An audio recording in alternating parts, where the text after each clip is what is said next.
Bismillahirrahmanirrahim. Innal hamdalillah nahmaduhu ta'ala wa nasta'inuhu wa nastaghfiruh wa na'udzu billahi min shururi anfusina wa sayyiati a'malina. Man yahdihillahu fala mudilla lahu wa man yudlilhu fala hadiya lahu. Asyhadu an la ilaha illallah wahdahu la syarika lahu wa asyhadu anna Muhammadan 'abduhu wa rasuluh. Ya ayyuhalladzina amanu taqullaha haqqa tuqatih wa la tamutunna illa wa antum muslimun. Ya ayyuhan nasu taqu rabbakumul ladzi khalaqakum min nafsin wahidah wa khalaqa minha zawjaha wa bassa minhuma rijalan katsiran wa nisaa'a wattaqullaha alladzi tasaaluna bihi wal arham innallaha kana 'alaikum raqiba. Ya ayyuhalladzina amanu taqullaha wa qulu qawlan sadida yuslih lakum a'malakum wa yaghfir lakum dhunubakum wa may yuti'illaha wa rasulahu faqad faza fawzan 'azima.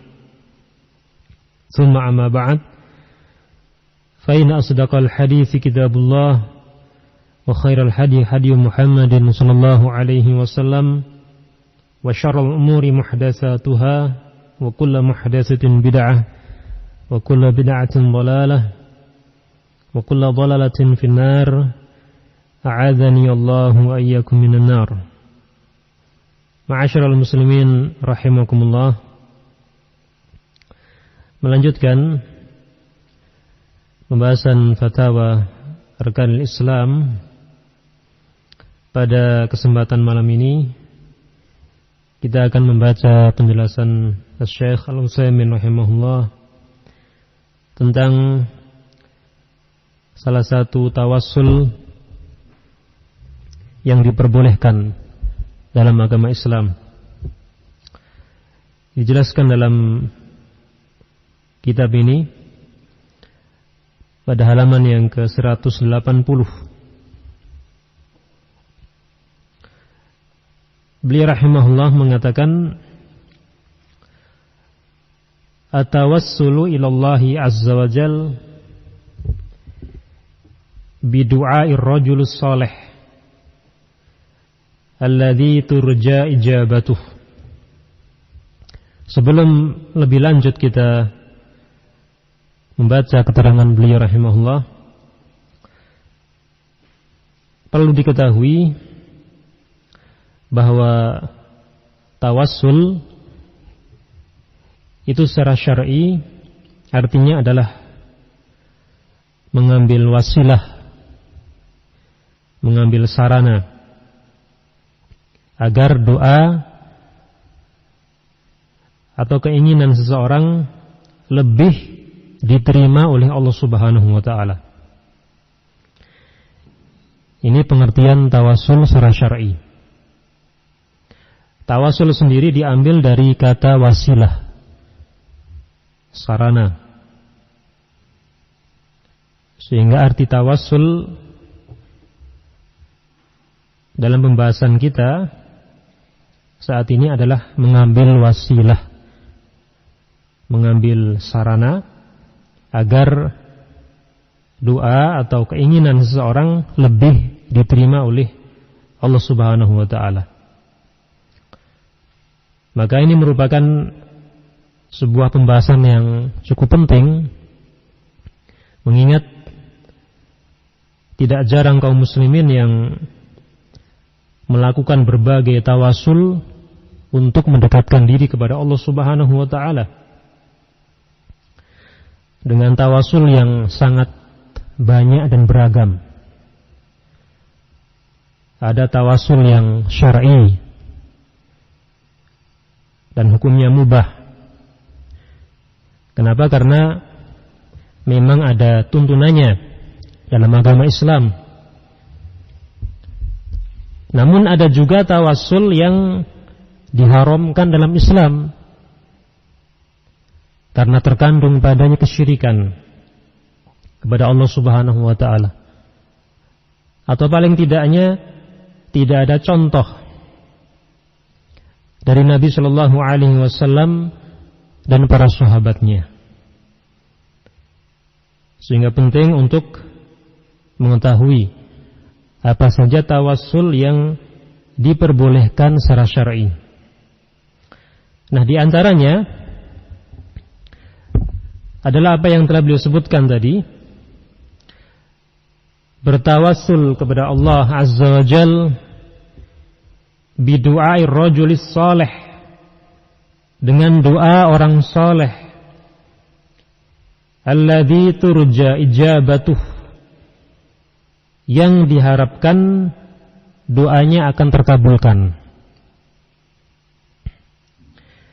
Oleh karenanya ulama senantiasa menghimbau agar tidak sembarangan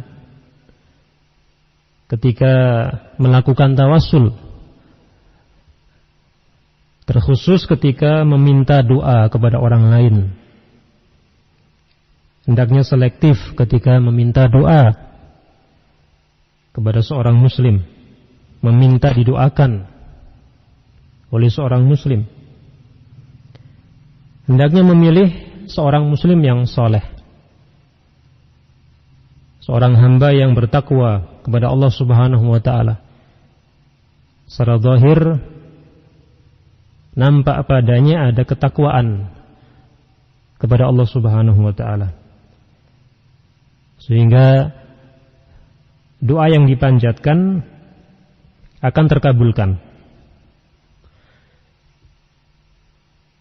Adapun dalilnya, kata beliau rahimahullah, fa inna sahabata radhiyallahu anhum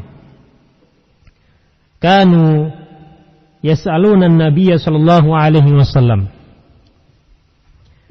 Karena sungguhnya para sahabat radhiyallahu anhum, mereka pernah meminta kepada Nabi sallallahu alaihi wasallam an yad'u Allah lahum bidu'ain 'amin wa du'ain khas, agar beliau berdoa kepada Allah Subhanahu wa ta'ala untuk mereka dengan doa yang umum dan doa yang khusus. Ya. Doa yang umum artinya doa yang maslahatnya untuk seluruh kaum muslimin secara umum. Masalahnya tidak hanya terbatas pada orang yang meminta didoakan saja. Adapun doa yang khusus artinya doa yang maslahatnya hanya untuk orang yang minta didoakan, khusus untuk pribadi orang yang minta didoakan. Kemudian kata beliau rahimahullah, fa fi sahihain min hadithi Anas ibn Malik radhiyallahu anhu. Dalam dua kitab sahih, yakni Al-Bukhari dan Muslim, dari hadisnya Anas bin Malik radhiyallahu anhu, anna rajulan dakhala yaumal jum'ah wan nabiyyu sallallahu alaihi wasallam yakhthub. Suatu ketika ada seorang lelaki masuk menemui Nabi sallallahu alaihi wasallam pada hari Jumat ketika beliau sedang berkhutbah. Faqala ya Rasulullah, halakatil amwal wa anqata'atis subul fad'ullaha yughithuna. Wahai Rasulullah, harta-harta telah hancur dan jalan-jalan telah terputus. yakni saat itu terjadi hujan yang atau kemarau panjang. Ya, sekian lama tidak turun hujan, sehingga mereka mengalami musim paceklik yang sangat panjang. Akhirnya harta-harta mereka hancur dan jalan-jalan terputus. Fad'ullaha yughithuna, maka berdoalah kepada Allah agar Dia menurunkan hujan kepada kami. Nah, kita lihat di sini laki-laki tersebut meminta agar Nabi Shallallahu Alaihi Wasallam berdoa kepada Allah Subhanahu Wa Taala. Dan kita tahu siapa beliau Shallallahu Alaihi Wasallam, Imamus Shalihin, pemimpinnya orang-orang yang saleh, sehingga doanya terkabulkan. Dan yang diminta oleh orang tersebut adalah doa yang terkait dengan kemaslahatan seluruh kaum muslimin secara umum, tidak hanya untuk kepentingan pribadinya saja. Hujan yang membawa kemaslahatan untuk seluruh kaum muslimin. Farafa'a an-nabiy sallallahu alaihi wasallam yadayhi wa qala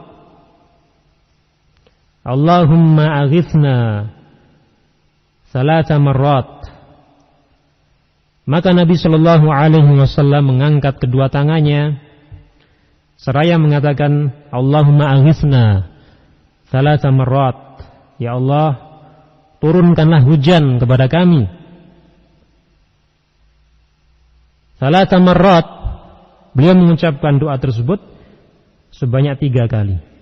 Allahumma aghithna, Allahumma aghithna, Allahumma aghithna. Nah, apa yang terjadi? Fama nazala min mimbarihi illa wal mataru yatahadaru min lihyatih. Maka tidaklah beliau sallallahu alaihi wasallam turun dari mimbarnya melainkan hujan yatahadaru min lihyatih, telah menetes dari jenggot beliau sallallahu alaihi wasallam.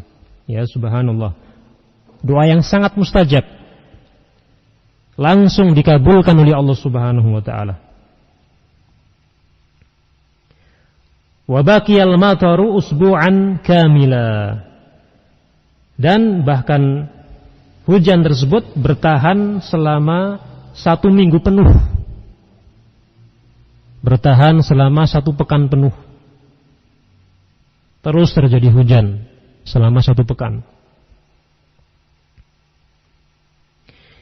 Ini salah satu mukjizat beliau sallallahu alaihi wasallam. Doa beliau sangat mustajab. Oleh karenanya para sahabat sangat semangat untuk meminta agar Nabi sallallahu alaihi wasallam mendoakan kebaikan, baik untuk kepentingan kaum muslimin secara umum atau untuk kepentingan mereka pribadi. Wa fil jum'atil ukhra ja'a dzalika rajul aw ghairuhu wan nabiy sallallahu alaihi wasallam yakhutub. Kemudian pada Jumat berikutnya datanglah laki-laki itu atau yang lainnya sementara Nabi sallallahu alaihi wasallam sedang menyampaikan khutbah. Faqala ya Rasulullah, gharaqal ma' wa tahdimul bina fad'ullaha ayyumsikaha anna. Dia mengatakan, wahai Rasulullah, sungguh air telah meluber, wa tahdimul bina, dan menghancurkan bangunan-bangunan. Fad'ullaha ayyumsikaha anna, maka berdoalah kepada Allah agar Dia menahan hujan itu dari kami. Pada pekan berikutnya datanglah seseorang kepada beliau kemudian menyampaikan hajatnya. Ternyata selama 1 pekan terjadi hujan, mereka juga mengalami kerugian dengan hancurnya bangunan-bangunan. Kembali yang diminta adalah terkait dengan kemaslahatan kaum muslimin secara umum. Du'aun 'am. Doa yang sifatnya umum. Farafa'an Nabi sallallahu alaihi wasallam yadayhi. Maka Nabi sallallahu alaihi wasallam mengangkat kedua tangannya wa qala Allahumma hawalaina wala alaina. Dan beliau bersabda, ya Allah, hawalaina wala alaina. Turunkanlah hujan di sekitar kami, wala alaina. Dan janganlah engkau menurunkan hujan di atas kami. Dalam arti hujan yang merugikan kami. Dengan huruf jar ala yang biasanya memberikan makna negatif, alaina. Jangan engkau menurunkan hujan yang merugikan kami. Fama yushiru ila nahiyatin minas sama illan farajat. Maka tidaklah beliau mengisyaratkan ke salah satu sudut langit illan farajat, kecuali langit itu terbuka. Hatta kharajan nasu yamshuna fi syams, sampai akhirnya manusia keluar dalam keadaan mereka berjalan di bawah terik matahari. Ya subhanallah, langsung terkabulkan doa beliau sallallahu alaihi wasallam. Saat itu juga hujan berhenti, kemudian matahari keluar.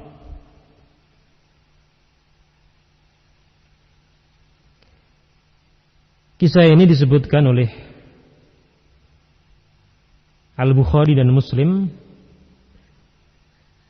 dalam kitab sahih keduanya. Kemudian ma'asyiral muslimin rahimakumullah,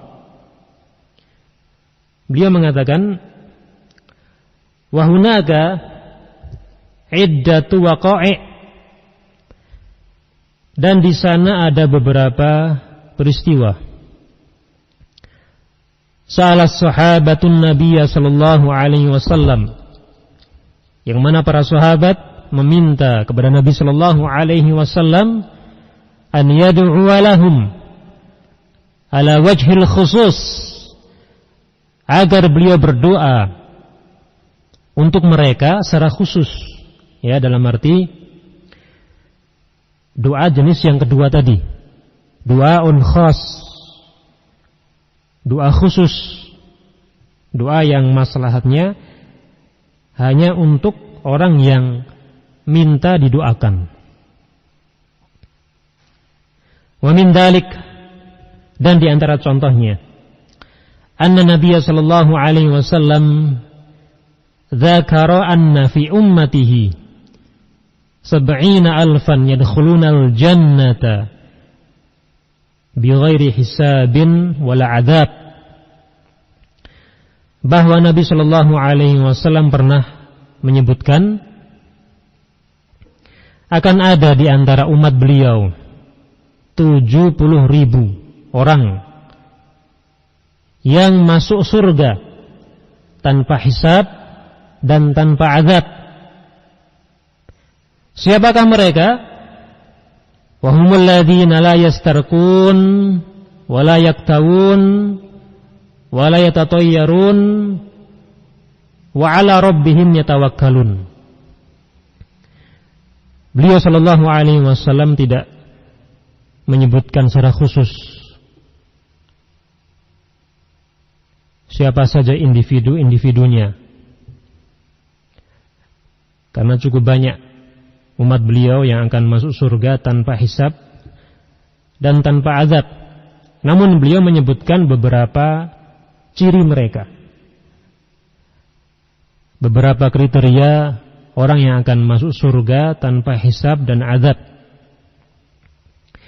Yang pertama, kata beliau, mereka adalah orang-orang yang tidak pernah meminta ruqyah, la yastarqun.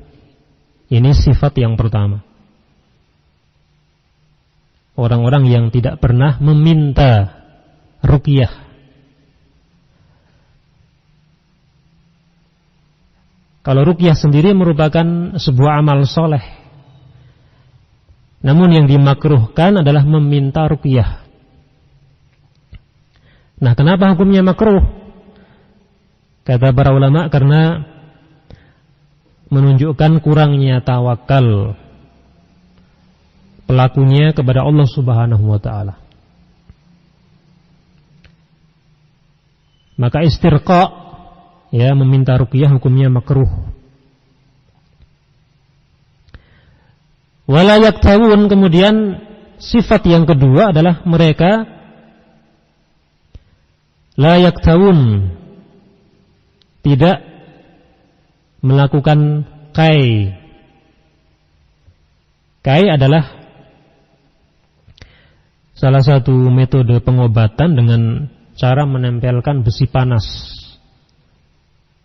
pada bagian tubuh yang sakit. Hukumnya makruh.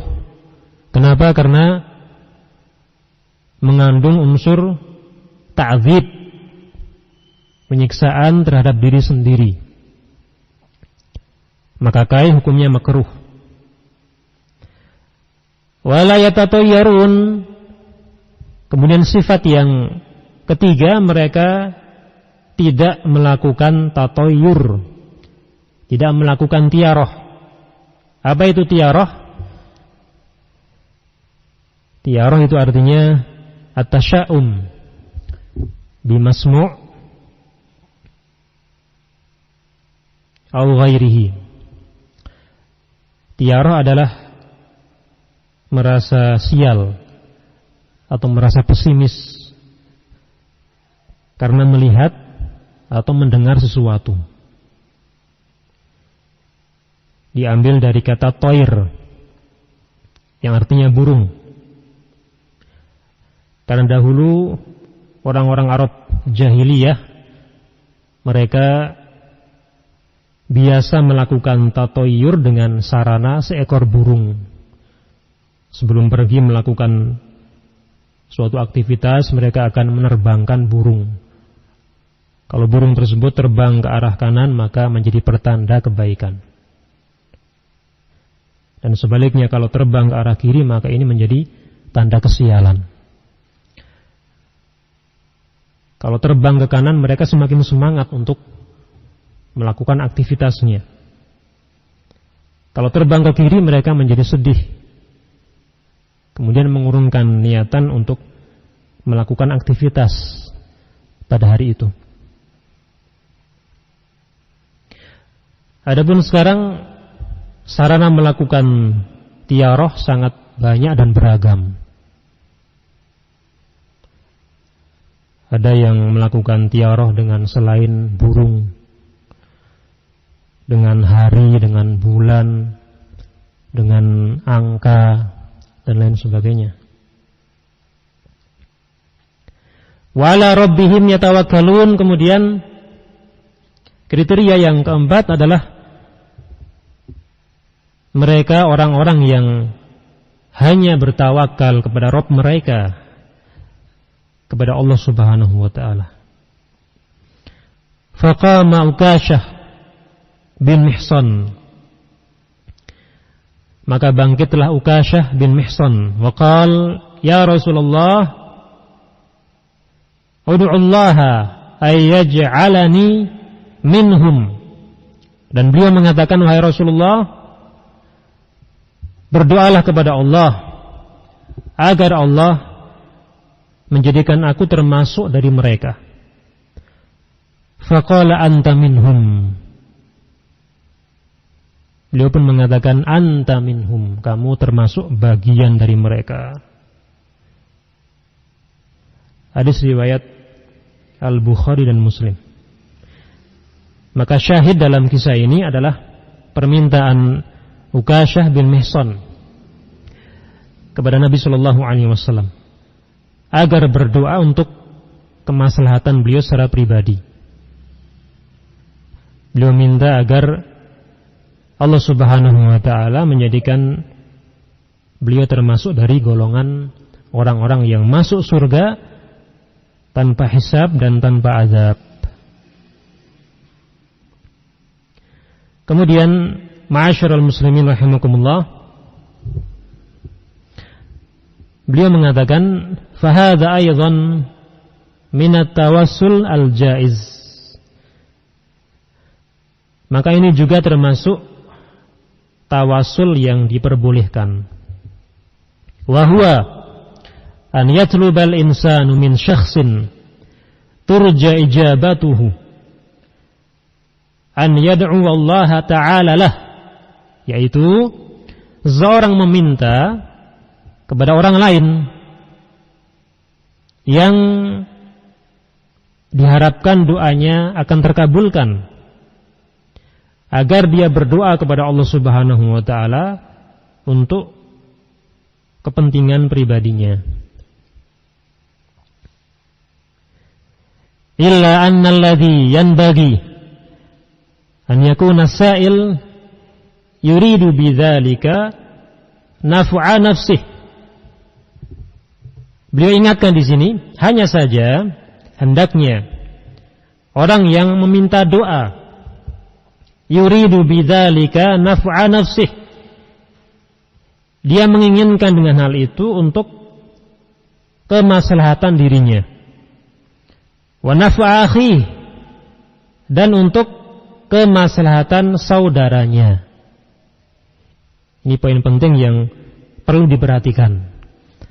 Ketika meminta doa, hendaknya seseorang meniatkan hal tersebut untuk kemaslahatan dirinya dan kemaslahatan saudaranya.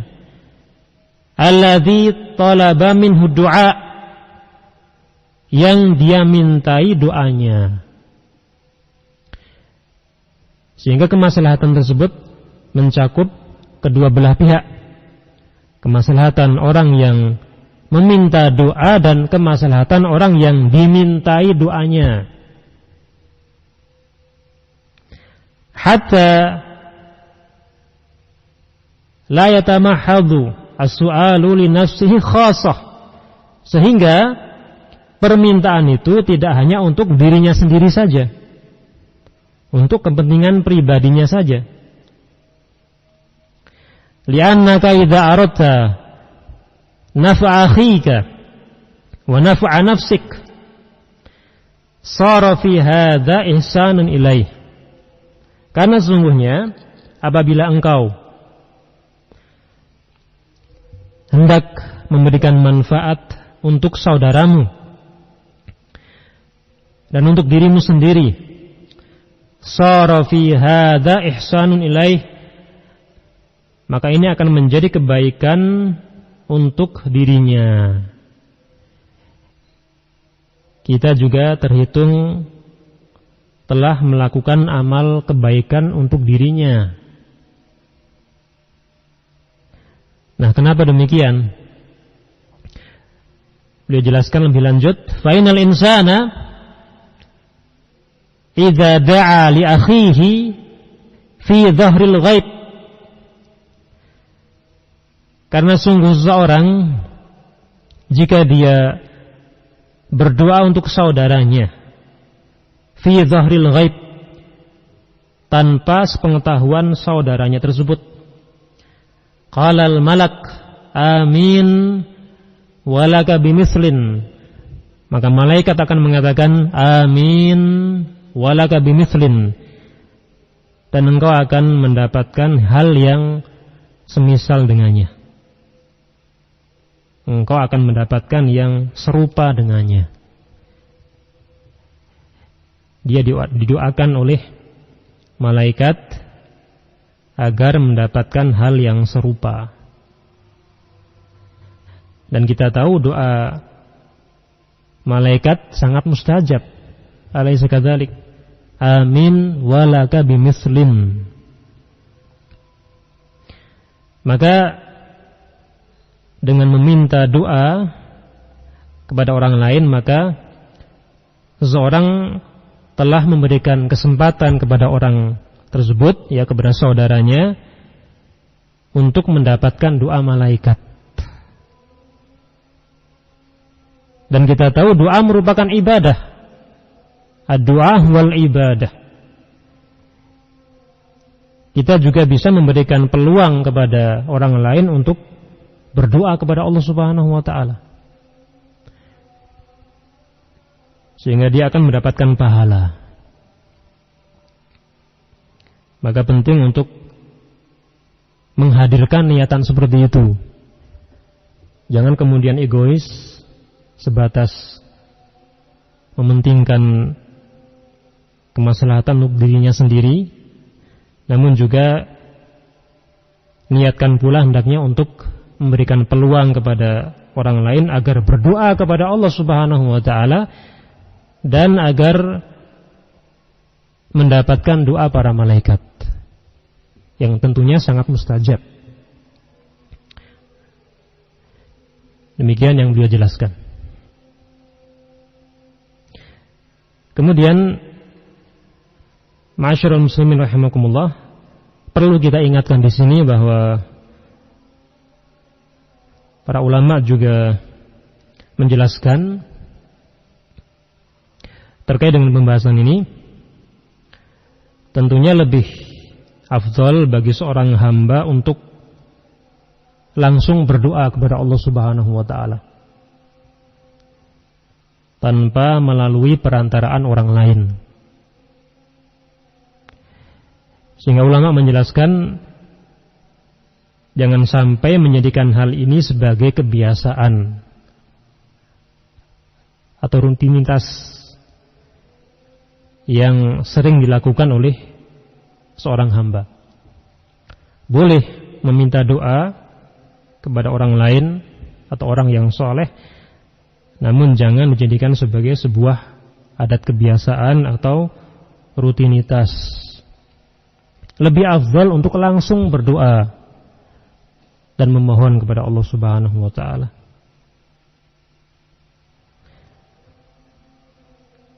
Dan dengan langsung berdoa kepada Allah Subhanahu wa ta'ala, tentunya orang tersebut akan mendapatkan pahala, karena dia melakukan sebuah ibadah yang sangat mulia, yaitu doa. Demikian dijelaskan oleh para ulama. Wallahu a'lam bishawab. Ini yang bisa kita sampaikan, semoga bermanfaat. Subhanakallah wa bihamdika, asyhadu an la ilaha illa anta, astaghfiruka. Bismillahirrahmanirrahim. Innal hamdalillah nahmaduhu ta'ala wa nasta'in